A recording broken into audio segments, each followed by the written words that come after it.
Hey everyone, and welcome. If you ever feel like you're kind of stuck, like in a rut and you're ready for a change, well, this deep dive, I think you're going to love it. We're going to explore some really powerful ideas from this piece called Stop Playing It Safe, The Real Reason You're Stuck.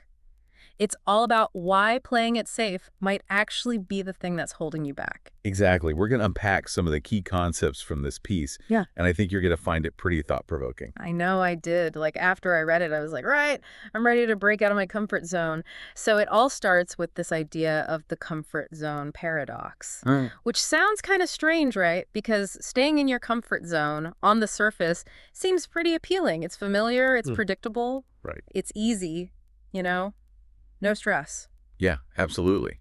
But that's kind of where the paradox comes in. Yeah. This comfort can actually turn into a trap. Yeah. And then can actually lead to complacency and just like stagnation. You're not moving forward, you're not growing. So it's like you're choosing to stay on like the ground floor of a building. Yeah. When there's this whole world of possibilities waiting for you on all the other floors. That's a great analogy. So let's get specific. Think about your job right now. Are you coasting? Are you just kind of doing enough to get by? Right. Or are you actually looking for challenges and opportunities to grow? That's one way that this comfort zone paradox, I think, can show up. Yeah, and often what keeps us, stuck on that ground floor is fear.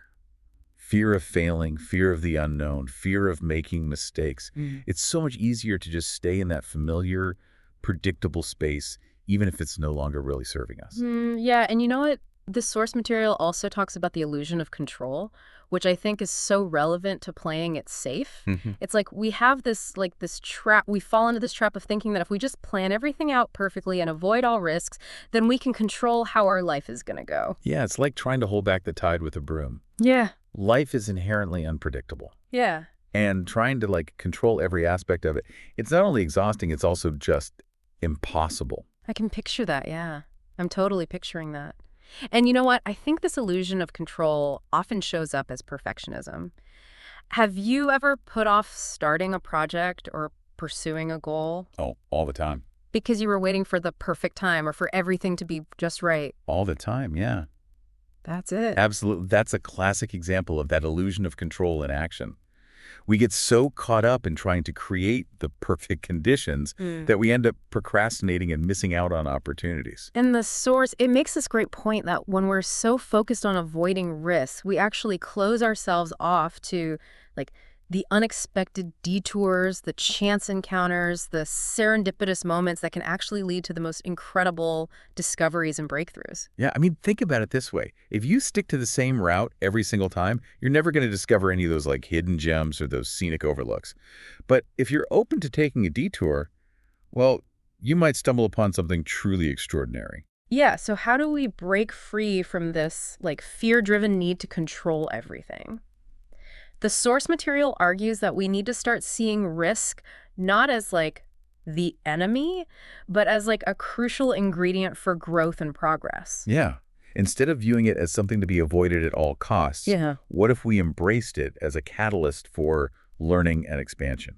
Okay, I'm really intrigued by this idea. So instead of seeing risk as this big scary monster, we should see it as what? Like a stepping stone, a teacher. Exactly. Yeah. Think of it like learning to ride a bike. You're going to fall a few times, you're going to scrape your knees. Yeah. But with each fall, you learn something about balance, about coordination, and eventually you're cruising down the street I love that. and you feel the wind in your hair. And it makes me think about a time when I decided to step outside of my comfort zone and learn. I decided to learn to play the guitar. Oh, wow. Yeah.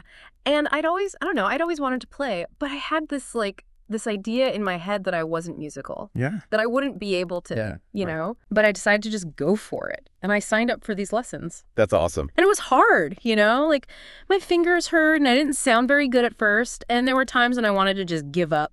Right. But I stuck with it, and eventually I started to get it, Yeah. And I'm still not Jimi Hendrix or anything. Right. But I can play, and it brings me so much joy, and it's so cool to have learned something new and to have kind of proven that limiting belief I had about myself wasn't actually true. It reminds me of a story about a time when I decided to try rock climbing. Ooh. It was something I'd always kind of been curious about, but also pretty intimidated by. Yeah. I thought I wasn't strong enough or coordinated enough, Mhm. but I finally just decided to just go for it. And how'd it go? The first few times were definitely a challenge. I was pretty wobbly, and my arms were sore for days. But with each climb, I got a little bit better. I started to figure out the techniques. I built up some strength. But most importantly, I started to overcome that initial fear. So you learn to trust yourself more, Yeah. to trust that you could handle the challenge, even if it felt scary at first. Exactly. And that's like a key part of embracing risk. Yeah. It's about developing that trust in yourself and your ability to learn and adapt. And the source material, it also points out how essential it is to kind of reframe our relationship with failure. Yeah. Instead of seeing it as something to be avoided at all costs, what if we looked at it as an opportunity for learning and growth? Yeah. I mean, think about any successful entrepreneur or artist or athlete. Their path to success was not a straight line. It was filled with setbacks, challenges, and yes, failures. Right. But they didn't let those failures define them. Yeah. They learned from them, they adapted, and they kept going. I think that's where this idea of a growth mindset comes in. The source talks about how important it is to cultivate this belief that, our abilities aren't fixed, that we Yeah. can always learn and grow, even from our mistakes. It's about shifting from, a fixed mindset, where we believe our talents and our abilities are just set in stone, to a growth mindset, where we believe that we can actually develop our skills and intelligence through effort and learning. So instead of saying, I'm not good at this, we can say, I'm not good at this Yeah, yet. right, exactly. That simple shift in perspective can make a world of difference. When we approach challenges with a growth mindset, we're so much more likely to persevere, to embrace feedback, and to see setbacks as opportunities for learning and improvement. Yeah, it makes me think of that saying, the only real failure is the failure to try. Because Yeah. if we're not even willing to try, then we're guaranteeing that we'll never learn or grow. And we miss out on the potential for some incredible discoveries and breakthroughs. The source actually uses the example of Marie Curie, Okay. who faced incredible challenges and setbacks in her pursuit of scientific discovery. But she didn't let fear or societal norms hold her back, and as a result, her work revolutionized our understanding of radioactivity. Wow, yeah. That's a growth mindset in action for sure. For sure. And, kind of on the flip side of that, the source also, it doesn't shy away from talking about the potential cost of staying stuck. Yeah. It brings up this heavy but important concept of regret. Yeah, regret is a powerful emotion, and I think when we look back on our lives, the things we're going to regret the most are the chances we didn't take, the dreams we didn't pursue, the experiences we let fear kind of talk us out of. So let's get real for a minute. I want you to think about something that you've been putting off because of fear. Maybe it's a career change or a creative project or even just having a difficult conversation. Right. And now ask yourself, what if you took that leap of faith? How might your life be different? The source encourages us to remember that it's never too late to start taking risks, to step outside of our comfort zones, and to pursue the things that truly matter to us. It's about shifting from a mindset of scarcity and fear to a mindset of abundance and possibility. Instead of asking ourselves, what if I fail? What if we asked, what if I succeed? Yeah, exactly. Because when we shift our focus from what we might lose to what we might gain, it can be incredibly empowering. It allows us to see risk not as a threat, but as an opportunity. So we've talked about the comfort zone paradox, the illusion of control, the power of reframing failure, the importance of a growth mindset. What are some practical steps that we can take to start incorporating these ideas into our lives? The source emphasizes the importance of starting small.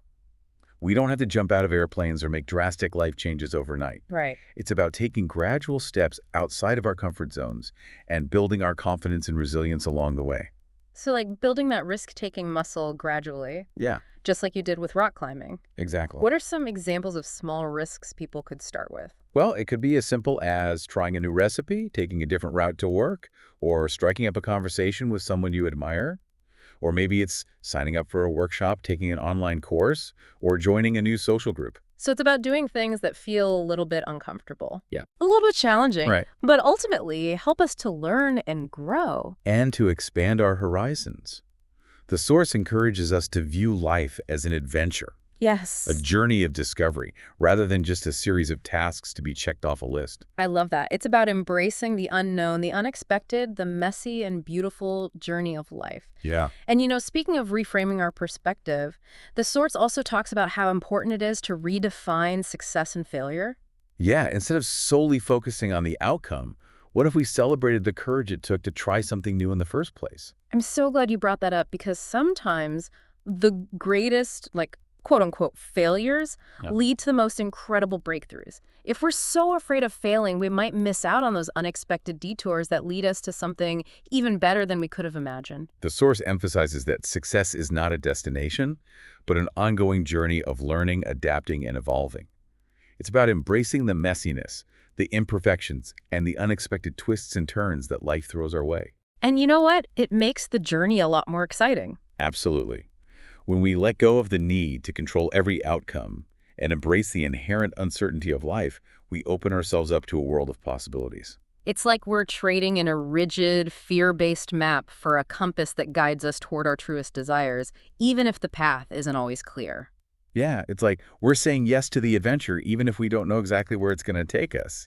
Right. And I mean, the source material really emphasizes that, doesn't it? It's about like shifting from playing it safe to embracing risk as a path to growth and fulfillment. Yeah, that's right. The source encourages us to look at risk-taking not as like a reckless gamble, but as like a calculated, conscious choice to step outside of our comfort zones and to explore those new possibilities. And to do it with like a spirit of curiosity, Well, and a willingness to just learn from every experience, whether it's a quote unquote success or a failure. right. Because really, aren't those labels like just a matter of perspective anyway? I think so, yeah.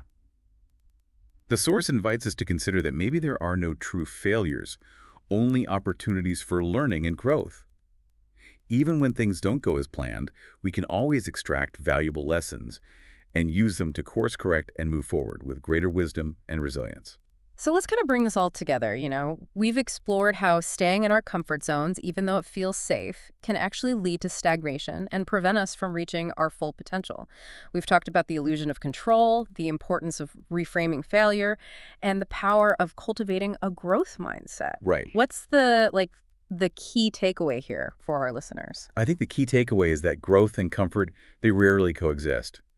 If we want to truly thrive, we need to be willing to step outside of what feels familiar and to embrace that discomfort that comes with pushing our boundaries, and to see risk as an essential ingredient for progress and fulfillment. And to do it with an open mind, right? Yes. And a willingness to learn and adapt along the way. Absolutely. I don't know about you, but I'm feeling inspired to take some, calculated risks and see where they lead. Me too. And for our listeners who, maybe they're feeling that spark of inspiration too, I have a question for you to think about. What is one small risk you can take this week to step outside of your comfort zone and move closer to the life you truly desire? Yeah. It doesn't have to be some big, huge leap. It could be just one small step in the direction of your dreams. Yeah, maybe it's finally starting that project you've been putting off or having that difficult conversation that you've been avoiding. Or just saying yes to something that scares you a little bit. Exactly. But remember, even the smallest steps outside of our comfort zones can lead to the most incredible journeys. Well, thank you so much for joining us on this deep dive into the power of embracing risk. We hope you found it insightful and empowering. And that you'll continue to explore, grow, and embrace the beautiful messiness of life. Thanks for listening.